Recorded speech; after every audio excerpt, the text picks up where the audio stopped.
In my new role as corrupt official, I had to give up some of my favorite habits. I couldn't turn off my phone when my head ached. Couldn't sleep till noon on Saturday and let the rest of HQ take up the slack. No more days off to go fishing. But my weekly visit to the old Colony Club was more like tradition. One night a week, I absorbed cigar smoke, the vague smell of alcohol, the stench of urine, all mixed with toxic levels of old drunken belches. Same picture it was 30 years ago. Tradition's gotta be honored. And to stay faithful to the tradition, you've got to respect the standard rituals. When you're about to roll out of the club, you need to take a deep breath and count to 100. If your stomach doesn't do a backflip, you should be good to make it home. This time I only got up to 60. I was interrupted. Why? You look even better than you do on TV. There's nothing more impolite than approaching people in the alley at the old Colony. This is the most private place in the city. All who enter here dirty their shoes with the most elite stream of vomit in Freeburg. This asphalt has been blessed by judges, lawyers, artists, businessmen, and all our politicians. Takes a lot of balls to crash the party. My head was a drunken haze, but I knew who he was. A cartoon gangster suit straight out of Dick Tracy. Fancy voice, fruit cologne, sassy strut. That's how the newspapers described Vicus Varga, rising star in Freeburg's criminal underworld. He appeared out of nowhere, and with the support of the local punks, Varga broke all the old rules of organized crime.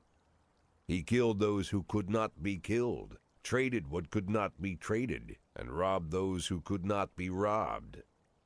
In just a single month, this man had gathered an incredible amount of power.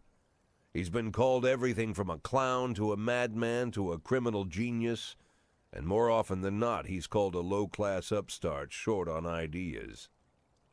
But if Vargas was one of the old crime bosses, he'd have been cut into pieces and fed to the river. Look past this guy's arrogance, and there's something about him. The city is still deciding what to do with him.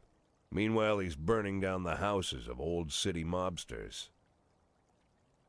Not the best time to talk, Mr. Varga. Oh, you know my name. I'm flattered, although not very surprised, to be honest. I might be a little short on manners. Like they say in your fair city, with the right manners, you can go anywhere. Well, I don't want to go anywhere. I want to stay right here. Even the criminal world needs manners, Mr. Varga. And one of them is this. Don't interfere with a drunken cop who's trying to take a shit and puke at the same time. Oh, you exaggerate. But is Freeburg always so gentle with its officers? You've been a bit roughed up lately. I see you already know Freeburg quite well, Mr. Varga. Well, I love to learn and look around. But I do know that the inhabitants of this fair city should be friends, Jack. Maybe it's true I don't have the best manners. After all, it's only polite for friends to share their phone numbers.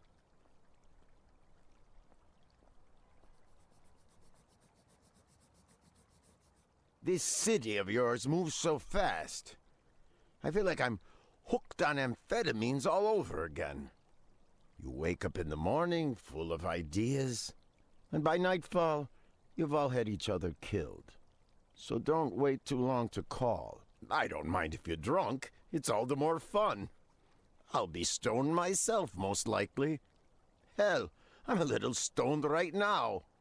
It's the only way to live in this place. I like your city, Jack.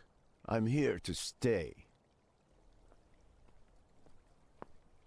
If it weren't for the phone number written on my arm, I probably wouldn't have remembered the conversation in the morning. But there was no reason to worry. I'd be getting a reminder soon.